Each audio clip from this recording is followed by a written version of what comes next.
Hi, I'm Chef Raphael and welcome to another show of Cooking with Chef Raphael. Today I'm going to show you one of my favorite pasta dishes, pasta in Arrabiata sauce. It's a pasta dish that has tomato sauce, but this is also a vegetarian dish. I hope you like it. Let's get started.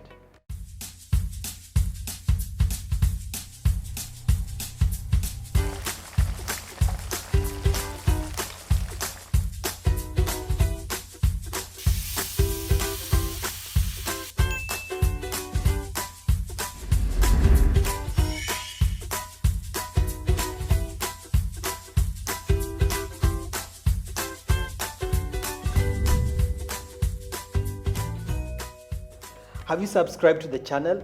Make sure you subscribe if you're new to the show so that you're notified whenever I have a new recipe out. And make sure even when you subscribe, there's the bell button. Make sure that you turn it on because that's when you get the notifications. Now, for the ingredients of this delicious pasta dish, we have the pasta here. I'm using fusilli. Fusilli is this one that has spiral. For this recipe, to be honest, you can use any pasta that you have, whether it's the spaghetti, or the macaroni, the one with the big hole, but I like this one because it cooks easily. And what we'll do, we'll first boil it in salty water. That's how you actually boil your pasta. For this recipe, it's Arrabiata style pasta. We have the main ingredients is the tomatoes, and we also have some chili. I'm using chili flakes, but you can use fresh chilies, or whichever chili you have, but it's usually a spicy pasta dish. I also have some garlic. I'll add some cream. This is whipping cream or cooking cream. I have some bell peppers. I'll actually use both yellow and red. Some onions, black pepper.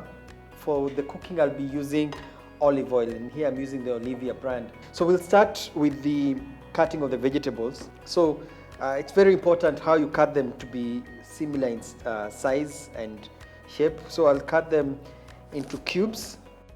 The other one is the tomato, which I will be blending. Arrabiata is a tomato-based sauce. Now, if you don't have a blender, you can cut them into very small pieces. The only difference is that they will not, you want a smooth sauce or paste. So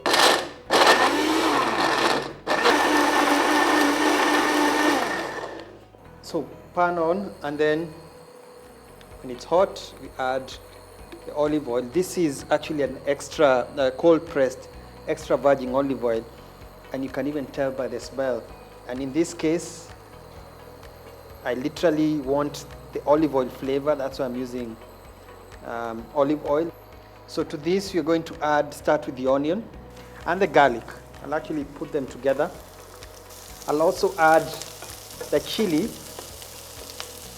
after about a minute into cooking, because when you start cooking chilies too early, it actually cooks and it will choke you as you're cooking. So especially when it's cooking in oil. So try and add not too early. When it's after about a minute, I add the peppers as well and the chili flakes.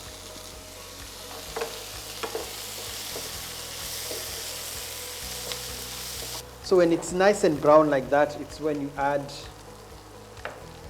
the blended tomato. I'll also add black pepper.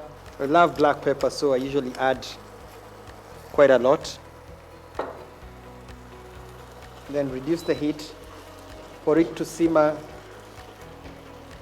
for about a minute or two. And now I'll check on my pasta.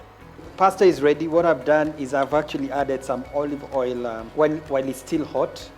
And that's the trick also you need to note, that when you're cooking your pasta, you don't need to add oil in the water because you drain off the water. What you need, where it's most important, the oil is when it's drained. And what the oil does, it prevents the pasta from sticking to each other. And at this stage, the tomato is reduced, and now I'll add my pasta. So you should add the amount of pasta that is equivalent to the amount of vegetables that you have. It should not be too much of the pasta or too much of the sauce. It should actually be a balance. This stage is where the cream comes in and the salt. Oh, don't forget the salt. Remember we had salted the pasta, so we also need a little bit salt for the vegetables that we added. If you don't have the cream or you don't like the cream, it's fine, you can skip the cream. And at this stage is when you add, let's say you have Parmesan cheese, you can add it at this stage. Right now I don't have some, but to be honest, it's optional, but it does add some flavor to the dish. But I just wanted to show you how simple this meal can be. And now it's turn off the heat because the dish is ready to serve. In fact, this is a dish that you actually serve immediately. Now that's a delicious dish. The chilliness is in it, and then of course the vegetables, the peppers, the onion now makes it complete. That has been today's recipe, pasta in Arrabiata sauce, and I hope you've learned something. Make sure you subscribe to my channel so that you're notified whenever I have a new recipe. Follow me on Instagram, Facebook, and Twitter for more recipes. And until next time, I'm Chef Raphael. Goodbye.